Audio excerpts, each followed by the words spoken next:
The goal of this channel has always been to help other people learn from what I learned and knew. And when I started at Cummins, they used to stick a new guy with a seasoned tech for 6 months. And then depending how he was progressing, they would stick him with another guy or another guy. And the when I started, the shop foreman, his name was Ralph. He was pretty sharp. He was a gruff guy, but he was pretty sharp. And he stuck me with somebody, and they watched me, and then the mechanic would report to Ralph about what he thought about me. So in my 6 months training period, I worked with three different mechanics. In my last month and a half, I worked with a guy by the name of Bob Bryan, and he was fast and he knew how to get things done, and he was smart. I also worked with a guy by the name of Kurt Neighbor, and he was a drag racer on the side and built his own engines. And then he worked at Cummins, so he knew a lot of what you could get away with, couldn't get away with, what you need to check, what you don't. Mind you back, this is in the early days before the electronic engines. So today you don't have that anymore.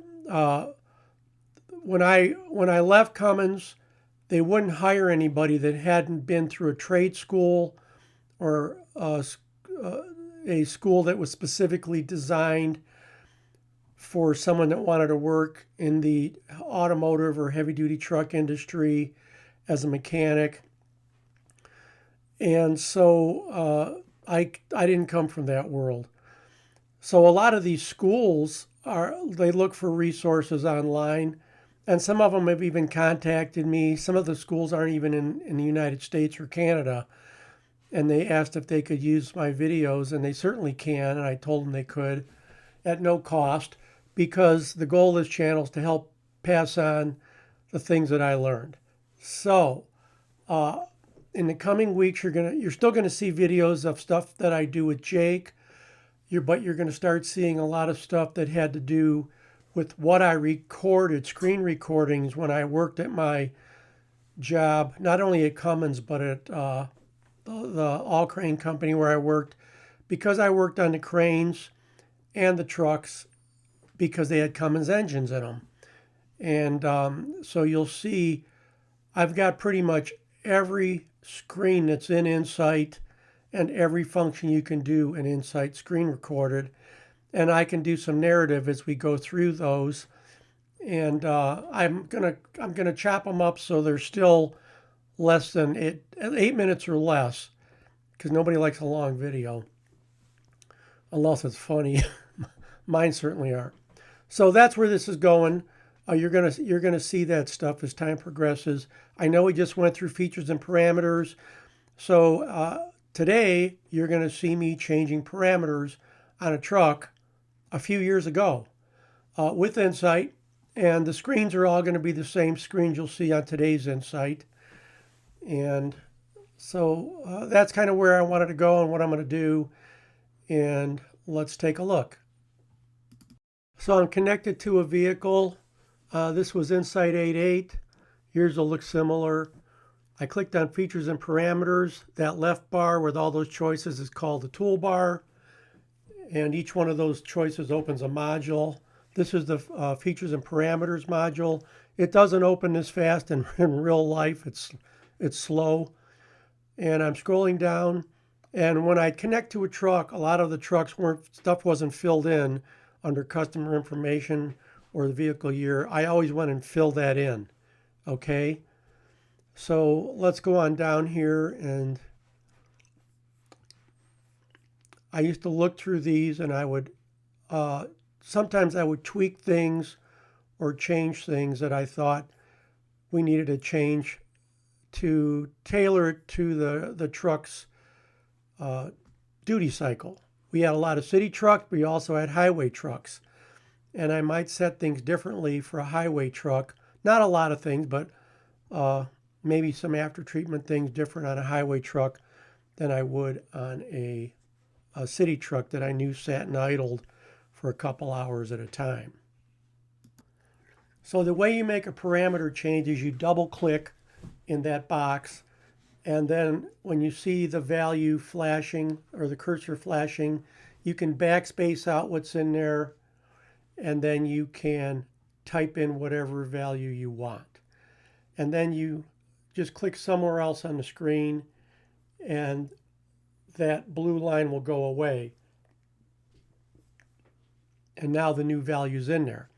Now the new value is not sent to the ECM. It's just on the screen, okay? So keep that in mind. Remember, when you're changing these values, they're just placeholders under ECM value. They're not in the ECM yet. Here I'm changing the resume switch speed, which we call that fast idle. I'm changing it to 950 from 925 because that's the best place for the X15 to fast idle is 950 RPM, and that's for the after treatment. So this is how you change values. You just double click, and if the value you want to change is not something that you can change, say it's locked, when you double click in that, nothing happens. It won't allow you to change it. So you don't have to worry about changing something that you shouldn't be changing or can't change. So I put these values in vehicle over speeds, that's a tattletale on the driver to tell the mechanic if the driver is driving faster than the truck is set to drive. So maximum throttle was 75. With the foot pedal, I got 79 and 84. Now I'm going to right click the screen. And when I right click, I'm going to choose Send to ECM. And it's going to send all these parameters to the ECM. It's done. They're changed. I click OK, do my key cycle, and we're finished. Probably some of you noticed that I changed under engine brake delay minimum speed to 2 miles an hour. That means that when you get to below 2 miles an hour, the engine brakes will shut off automatically by themselves.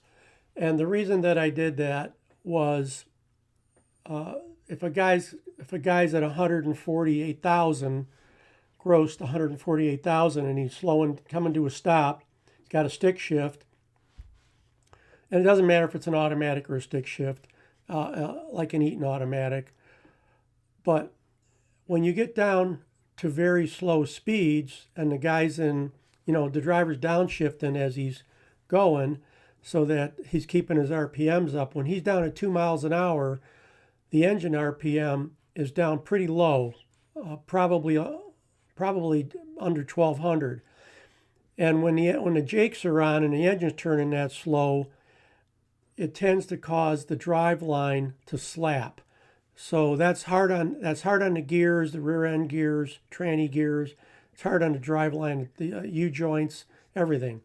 So I used to set that at 2 miles an hour, and so the guys would jake down to 1.999 miles an hour. The jakes would shut themselves off, and they had to use the regular service brakes to stop that last 2 miles an hour. So that's why I did that. Now, adjusting the features and parameters. When you connect to an ECM, if a box pops up and says the ECM's password protected and you don't know the password that's in the ECM, you can't change the features and parameters like I did. You can look at them.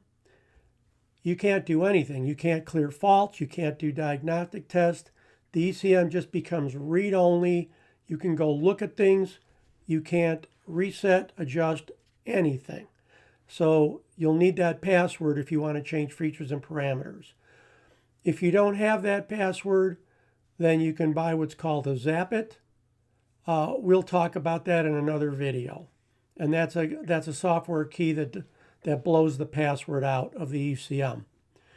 And you guys that work on trucks that people buy from truck dealers or used trucks that they buy from just individuals, you might run into that where if there's a password in the ECM, if you see that, you're done. So you got to get the Zapit.